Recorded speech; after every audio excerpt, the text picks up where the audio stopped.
Steve Butz is running for an open Senate seat that, with no Republican in the race, this primary will effectively decide. So this vote counts more than most people might realize. As a House Democrat, he has a record to answer for, including putting the St. Louis police under state control. We'll ask him to defend his votes rather than just campaign past them. Good to have you with us, Steve Butz. Thanks, Mark. I appreciate being here. You took the police away from city voters, away from City Hall, and handed it to a state board. Your buddy ends up president of that board, funds your campaign. The board he runs picks a budget war, and now you're asking the governor who created this board to come in and clean it all up. Kind of a tidy little circle there. How is it working for any of the people who actually live in the city? So far, it's not been good. I'd be the first one to say that, and I say it publicly all the time. To have a return to a police board of commissioners appointed by the governor, approved by the senators from the city of St. Louis and beyond, they needed to be confirmed. And you would confirm any future appointments? Correct. It's one of the reasons this is such an important race and why I think it's important that a city resident retain this position. That being said, as I said very openly on the floor multiple times, this is and was the best thing we could do for the morale of the police department that was deeply wounded. We know that they've been underfunded. We know that their working conditions are tough. It's a labor dispute when you get down to it. Do we know that they've been underfunded? They've had record funding year after year after year. We do know increases. they are underpaid. If you discuss this, they are underpaid. And they've had 4 raises in 4 years. Underpaid. More to come. Every officer you see, every officer you're friends with, we have underpaid that individual $10,000 to $15,000 per year, every year. Their working conditions are unacceptable. It's a union fight with management, and one that I think we have got to work through in the city of St. Louis. I'm a lifelong city resident. Getting the police department up to full capacity, recruiting and retaining the best officers is critical to our city. I think a lot of people would agree with that statement. My question for you is, why didn't you trust Mayor Kara Spencer or the voters to do that? Well, at the time when we started, of course, Mayor Kara Spencer was not the mayor, so that's true. But you understood where the tea leaves were pointing. No, I did not. Really? Yeah, you can't speculate on that before an election. No way. Here's the biggest reason, and I hope you've done a little work on this yourself. If you interviewed any of the officers, consider themselves very non-political, could care less who is the mayor, who's in control. They know they worked under state control board before, and they worked under local control.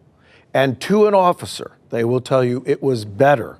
The department was better managed. And when you ask the voters of Missouri about local control, they say the local control should be the one. But those police unions are now backing your campaign. Partially, of course. I don't. That has nothing to do with it. It helps politically, I suppose. Look, let's talk about this Democratic primary race. Okay. You call yourself independent. The Chamber of Commerce that led the fight to repeal paid sick leave endorses you in this race. Rex Sinquefield funds your campaign. Your opponent makes issue of all of this. In a Democratic primary, how do you make the case that you're a better Democrat than Gina Mitten? I think I am a better Democrat than Gina Mitten. I have an ability to bring a fuller coalition of partners to move things forward for St. Louis. The fact that Rex Sinquefield has donated to my campaign, I've raised about $500,000. Obviously, all this is very public knowledge, from approximately 400 donors. And if those that know me and those that don't, of course, will just have to say, we trust that he's independent, that he appreciates people that want to support my campaign. Of course I do. It takes a lot of money to run a state Senate campaign. That being said, I am still independent and try to listen to both sides. That's been my reputation for 8 years in the House, and come up with a common sense solution that's best for most people.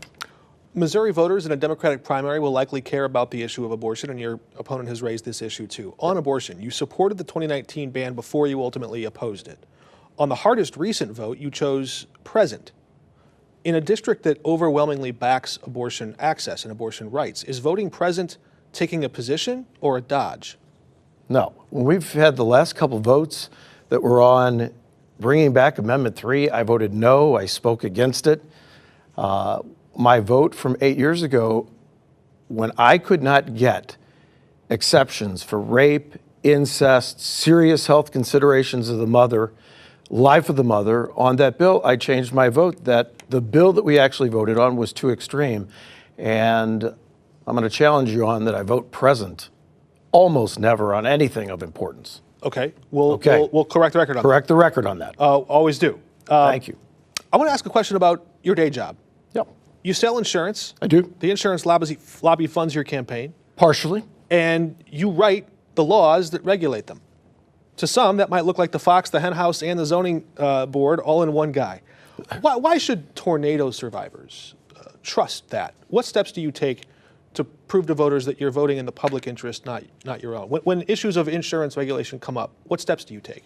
Yeah, so bringing up the tornado is a good example. My lifelong career experience in insurance and knowing the inner workings of the Missouri Department of Insurance were a big help to citizens on the north side that needed help.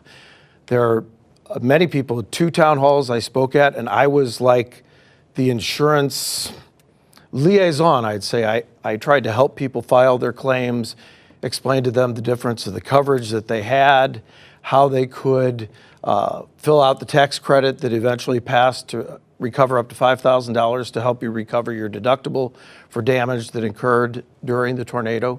So, yeah, my life's work in insurance, and again, partially small donations from the insurance industry and my friends. That experience allows me to be effective. I've been the ranking member on the insurance committee for several years, and it's good to have expertise in the area that you serve the public in. All right, Steve Butz, thank you for your time. Thank you, Mark.